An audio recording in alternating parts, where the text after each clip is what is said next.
Quoi fait YouTube? Alors aujourd'hui, je vais vous présenter mon nouveau setup.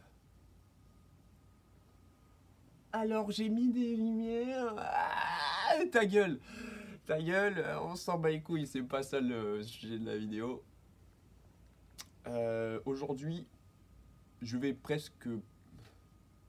non, je vais te donner un conseil que j'applique moi-même. Alors souvent, je donne des conseils que j'applique parce que j'ai du mal avec un peu l'hypocrisie, genre donner des conseils que moi-même je ne fais pas. Quel intérêt du coup? Donc j'ai l'impression d'être un imposteur. Je pense que c'est un peu pareil pour tout le monde, mais laisse-moi en douter quand même. Bon, enfin bref.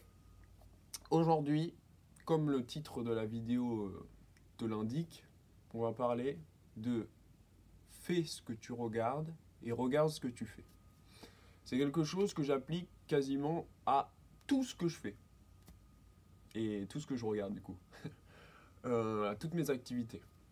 Alors, je vais t'expliquer pourquoi, je vais essayer aussi de t'expliquer, juste décortiquer un peu qu'est-ce que j'entends par là. C'est assez simple, hein. Tout est dit dans la phrase. Et puis voilà. Et quelle plus-value ça peut t'apporter en fait. Alors, première chose, bah, c'est tout simple. Qu'est-ce que j'entends par là? Bah, j'entends juste, par exemple, si tu regardes des vidéos de guitare, fais de la guitare, ok? Et vice-versa, si tu fais de la guitare, regarde des vidéos de guitare. Ou des films de guitare, de tout ce que tu veux. Lis des trucs de guitare, voilà. Si, je sais pas, si t'es un rugbyman, puisque en ce moment c'est la coupe, coupe du monde ou je sais pas quoi là, de rugby, euh, regarde le rugby, mais fais du rugby. Fais du rugby et ensuite regarde du rugby. Voilà. C'est assez simple à comprendre du coup. Alors pourquoi je dis ça? Je vais prendre l'exemple de la vidéo. Parce que je trouve que c'est assez parlant comme exemple et en même temps c'est une image. D'ailleurs, c'est l'un des arguments qui m'a poussé à faire des vidéos. C'est peut-être celui qui m'a le plus, qui m'a le plus touché, qui me parlait le plus. C'est tout simplement de dire arrête d'être un simple spectateur et deviens un spectateur actif. Alors, tu peux devenir un spectateur actif en postant des commentaires et pour pousser encore ça plus loin, tu peux faire des vidéos. Et tu viens spectateur actif pour quelle raison? Pour la simple et bonne raison que en te mettant toi-même acteur d'une vidéo, tu en découvres tous les processus, d'accord? Tous les processus qui amènent à poster cette vidéo. Ça veut dire, bah, tout simplement se mettre derrière un objectif, parler à un objectif, c'est quelque chose d'assez complexe, hein. On pourrait croire que c'est tout simple, ouais, je me mets derrière ma vidéo, etc.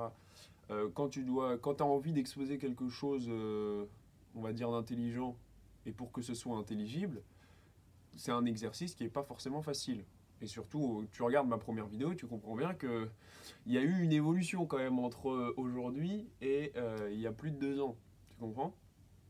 Donc, s'il y a apprentissage, c'est que dans un premier temps, ça peut être compliqué. Ensuite, pour continuer sur les processus, donc on pourrait même les citer un petit peu. Tu as se mettre derrière l'objectif, mais il y a aussi être capable de s'exprimer de manière audible, intelligible, en essayant de synthétiser, essayer de ne pas trop partir dans tous les sens, hein. Ce genre de choses, qui encore une fois sont des processus qui sont importants avant la mise en ligne de la vidéo, en fonction de la vidéo que tu veux produire. Et sans parler, par exemple, là, moi, je me suis testé avec Compostelle à ce qu'on appelle le montage. Alors, je prétends pas être un pro du monteur, mais en quelques vidéos, voilà, j'ai appris quelques trucs de montage. Merci le Noache, hein. Tranquille, et il m'a donné 2-3 conseils, Tony, pour ceux qui ne savent pas qui est le Noache. Euh, du coup, je me suis encore égaré, mais voilà, je me suis testé au montage et j'ai appris des choses et maintenant, je suis en mesure de regarder une vidéo montée, par exemple un vlog, d'un tout autre regard, puisque j'ai incorporé, j'ai vécu dans mon corps, si on peut dire dans mon corps, ce que c'est que de monter une vidéo. tout le travail que ça demande, toute la réflexion que ça demande, la créativité que ça demande, bon, enfin bref, plein de processus qui amènent à produire un vlog, à produire une vidéo montée. Et c'est ça en fait que je veux te dire à travers cette vidéo. Tout simplement, le fait de faire ce que tu fais et de ensuite regarder ce que tu fais, ça te permet d'avoir un regard nouveau sur ce que tu regardes, mais aussi, tu sais, c'est un peu le serpent qui se mord la queue. C'est Ouroboros. D'ailleurs, c'est le titre d'un de mes textes en ce moment. Enfin bref, putain, je m'égare.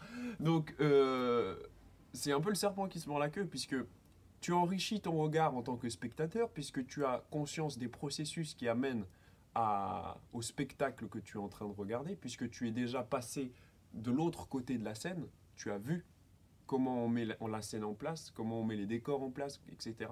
Comment les acteurs se préparent. Enfin bref, on va pas filer la métaphore plus loin. Et en même temps, ça te permet d'avoir un regard neuf aussi sur ta pratique, puisque tu vois quelqu'un d'autre pratiquer, et tu peux remettre en question et avoir, comment dire, une nouvelle vision de ta propre pratique. Voilà. Et donc moi, j'applique ça à quasiment toutes mes activités. Je fais de la guitare, je regarde des vidéos de guitare, par exemple. Pas que pour apprendre. Je peux regarder quelqu'un qui fait de la guitare, voilà, qui va faire un morceau, tout simplement. Pas que des tutos de guitare. Euh, le seul truc qui chez moi, ça c'est uniquement moi, est un peu contradictoire dans ce que je dis, c'est le sport. Je ne regarde aucun contenu sportif. Alors que je me destinais à être prof de sport, ça c'est paradoxal. Mais c'est vrai que, en fait, ça me donne tellement trop envie de pratiquer que ça devient de la frustration plus que de la procuration, du plaisir par procuration. Moi, quand je regarde une vidéo de sport, un mec qui va, je sais pas, des fois, je me rappelais, je regarde. Ce que je regardais souvent, c'était des vidéos de surf à l'époque où je surfais. Mais c'était horrible parce que au moment où tu regardes la vidéo, je suis pas en train de surfer, tu vois. Et c'est pas juste après que je vais pouvoir aller surfer. Ce sera le lendemain ou tu vois, à cette époque-là. Et putain, ça me crée une frustration en plus de voir les vagues qui sont pas forcément les mêmes, etc. Bon, enfin bref, je rentre pas dans les détails, mais pour moi, regarder du sport, ça crée plus de frustration que de plaisir par procuration. Voilà. Bon, c'était à peu près tout. Et en fait, pourquoi j'ai fait cette vidéo aussi? Parce que on vit dans une société de plus en plus voyeuriste. Je pense que je t'apprends rien. On est dans, voilà, les gens sont de plus en plus, je sais pas, ils regardent le sport, ils font pas de sport. Ils regardent les autres baiser et ils baisent pas. Ils regardent, tu vois, c'est tout le temps comme ça. C'est tout par procuration.